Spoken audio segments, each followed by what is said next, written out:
فهاد القصة ديال اليوم بغيت نعاود لكم على تقريبا 50 واحد قرروا يمشيو لواحد البلاصة باش يحتفلوا تماك. من بعد الحفلة قرروا يبقاو تما ويخيموا في ديك البلاصة نيت اللي داروا فيها الحفلة.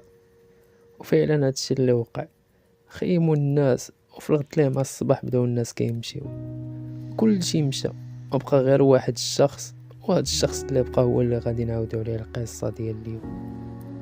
السلام عليكم الدراري الدريات، معكم راديم، واللي ما عرفنيش هذه هي القناة ديالي ديال القصص الجرائم والاحداث الغريبة. المهم ما تنساش تضرب ديك لايك ابوني باش يوصلك الجديد، ومرحبا بكم. وقبل ما نبداو القصة ديالنا بحال العادة صلوا على النبي. يلا نبداو. قصة اليوم على بنت سميتها ماديسون سكوت. تولدات في 29 ابريل 1991 في واحد المدينة سميتها فاندروف في كولومبيا البريطانية في كندا. كانت عايشة مع والديها الأب دون والأم دون، عندهم نفس الكنية تقريبا، وعندها أخوها أختها جورجيا.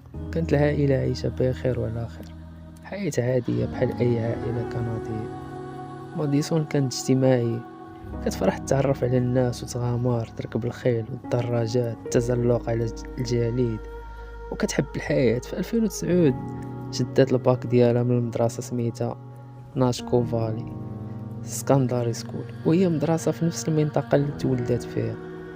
في 2011 كان عندها تقريبا 20 عام. نهار 27 ماي ماديسون مشات مع واحد البنت صاحبتها سميتها جوردي لواحد البحيرة سميتها هوكس باك لايك. العلاقة ديالهم ماشي قوية بزاف، كانوا غير كيتعرفوا من ايام الثانوي، ماشي صحابات ديال الصحنيت. جوردي عيطات لماديسون تمشي مع الحفلة في ديك البلاصة. كانوا عدد الحاضرين تقريبا 50 شخص، كلهم شباب ما بين 18 عام حتى 25 عام. الخطة كانت يحتفلوا ومن بعد يباتوا بالتخييم، يخيموا تما.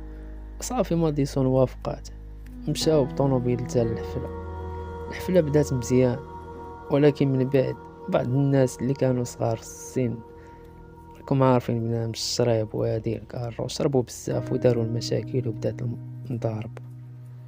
الناس تفارقات وكل شي بغى يمشي ليهم، ولكن جوردي ماديسون وبعض الناس قرروا يبقاو يخيموا تما. كل واحد قاد الخيمه ديالو وقاد البلاصه ديالو. في 11 ديال الليل ماديسون كانت كتهضر مع با، كل شي مزيان.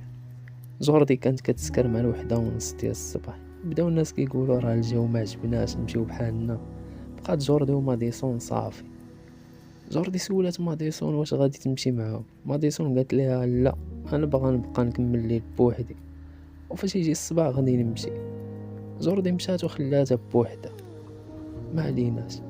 مع 8:30 ديال الصباح جوردي رجعت للبحيرة باش تاخد شي حوايج كانت نساتو. لقات طونوبيل ماديسون باقا والخيمة تاع ماديسون حتى هي باقا، ولكن ماديسون ما كايناش. عيطات عليها، ما كان لا حس لا اثار لا خبار لا والو، ومشات حيت كانت مزروبة على خدمتها. بقات كتصيفط لها في الميساجات وتعيط لها، ولكن التليفون ما كيردش. من بعد ولا التليفون طافي. الصحابات ديال ماديسون بداو كيتقلقوا وجاو من الاحساس باللي شي حاجه واقع. فاش وصل الخبر للوالدين ديال ماديسون مشاو حتى لديك البلاصه، لقاو الطونوبيل والخيمه مرميه في الارض بحال كانت غادي تطوي، يعني شي حد كان غادي يمشي. لقاو تليفونها وسط الخيمه ميت من الشارج حيت جاتو بزاف ديال لي زابيل. هادشي زاد القلق ديال العائله ديالو. كيفاش تمشي وتخلي تليفونها؟ واش هادي كانت ناويه تمشي ونسات تليفونها ولا شنو؟ كيفاش الخيمه محيده وتليفونها باقي؟ شكو بلي شي حد واقيلا يكون خطفها.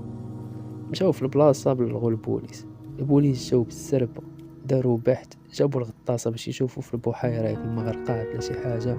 جابوا الكلاب البوليسيه المتطوعين بزاف تعاونوا في البحث، نشروا التصاور ديالها في اي بلاصه، في اي فين ما بديت تتخيل. داروا صفحه في الفيسبوك وموقع الكتروني خاص غير بها. حتى الهليكوبترات جات ودازت على المنطقة كاملة، ولكن مع الأسف بلا فايدة، ما لقاو لا آثار لا دليل لا والو. من بعد البوليس مشاو كيحققوا مع 50 شخص اللي كانوا في ديك الحفلة. داروا لهم جهاز كشف الكاتب وسولوهم، ولكن كل شي قال ما شاف والو. شي وحدين قال حتى ما كيعرفوهاش حيت جات غير مع جوردي.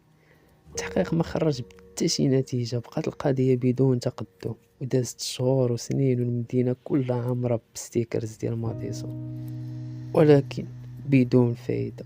في 2012 بان واحد الراجل سميتو فراين بور، عنده 28 عام، حتى هو اختفى بلا اثر.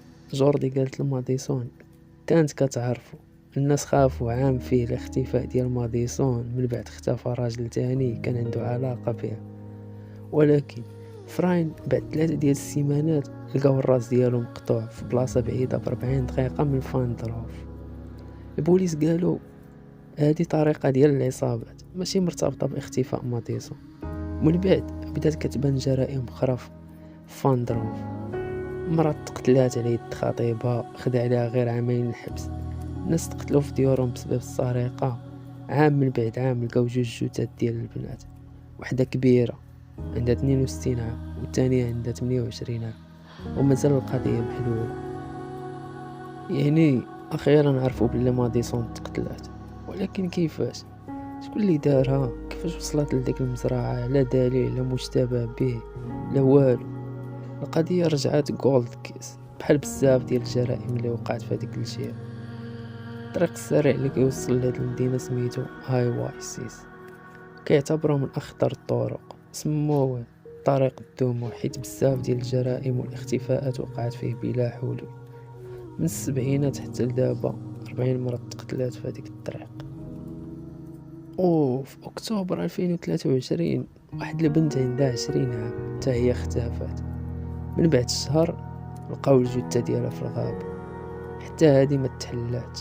ما عرفوش التحقيقات، كلشي ما تعرفش شكون اللي، زعما بدون دليل بدون حتى حاجة.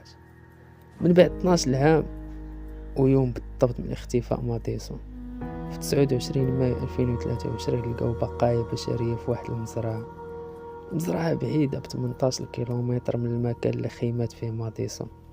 داروا التحاليل وتأكد بأنه هذيك هي ماديسون، وحتى القتلة المتسلسلين ارتبطوا به، بحال بوبي تشاك فولر، إدوارد ديزنيز، إسحاق وكودي وليبكوفي اللي قتل 4 ديال العيالات.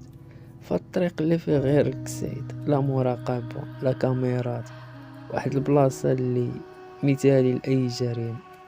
ودابا سولنا راسنا شنو اللي وقع فيه لماديسون؟ واش شي حد من دوك 50 اللي كانوا في الحفلة؟ واش شي حد لقاها بوحدها وقتلها؟ شكون دفنها في المزرعة؟ واش صاحب المزرعة متورط في هاد الشي هذا؟